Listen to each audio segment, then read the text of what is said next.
गर्मियों की शाम थी। सूरज अपनी लालिमा बिखेरता हुआ धीरे धीरे पहाड़ों के पीछे छिप रहा था। शहर के कोलाहल से दूर एक छोटा सा गांव था, हरिपुर। इस गांव की फिजा में एक अजीब सा सुकून था।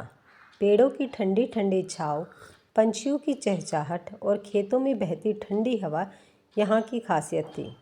इस गांव में एक लड़की रहती थी जिसका नाम अहाना। अहाना बचपन से ही अपने सरल स्वभाव और बड़े सपनों के लिए जानी जाती थी। उसके माता पिता किसान थे और गांव के अन्य लोगों की तरह उनकी भी जिंदगी खेतों और फसलों के इर्द गिर्द घूमती थी। परंतु अहाना की आंखों में एक अलग चमक थी। वह किताबों में डूब जाना और नए नए सपनों को बुनना पसंद करती थी। अहाना का सबसे अच्छा दोस्त था आर्यन। वह भी उसी गांव का रहने वाला था। दोनों का बचपन से ही बहुत गहरा रिश्ता था। आर्यन अपने शांत स्वभाव और मददगार स्वभाव के लिए गांव में प्रसिद्ध था। हालांकि वह पढ़ाई में उतना अच्छा नहीं था, लेकिन दिल का साफ था। आहना हमेशा बड़े शहर जाकर पढ़ाई करना चाहती थी। उसने अपने माता पिता को कई बार समझाने की कोशिश की, लेकिन उनके लिए बेटी को इतनी दूर भेजना आसान नहीं था। बेटा, गांव में भी तो स्कूल है, यहाँ रहकर पढ़ाई करो और हमारी मदद भी करो, उसकी माँ ने कहा। परंतु आर्यन ने अहाना का सपना समझा।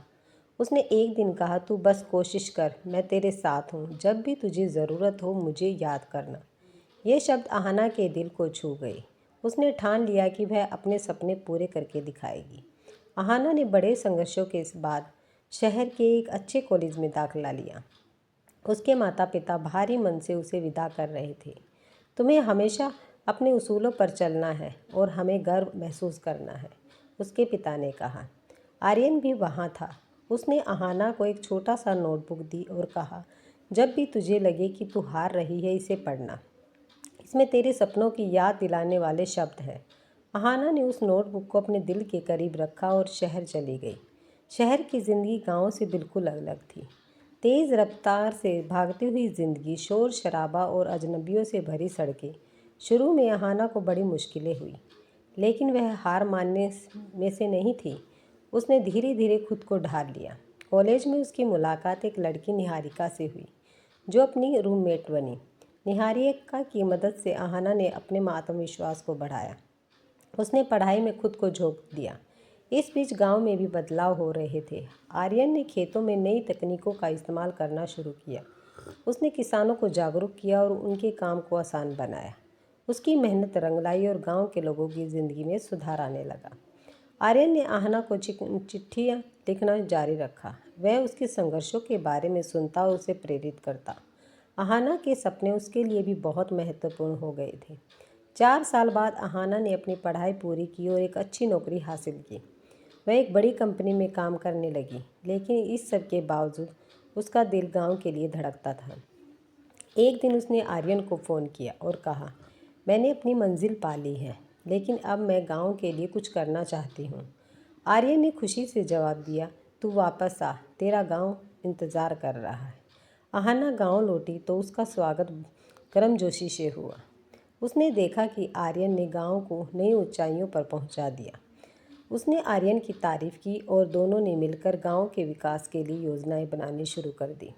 अहाना ने गांव के बच्चों के लिए एक स्कूल खोला और उन्हें मुफ्त शिक्षा देने की बेड़ा उठाया। उसने लड़कियों को शिक्षा के लिए महत्व के बारे में जागरूक किया। आर्यन ने किसानों की मदद के लिए नए उपकरण और तकनीकें उपलब्ध कराई। समय बीतता गया और गांव में खुशहाली लौट आई।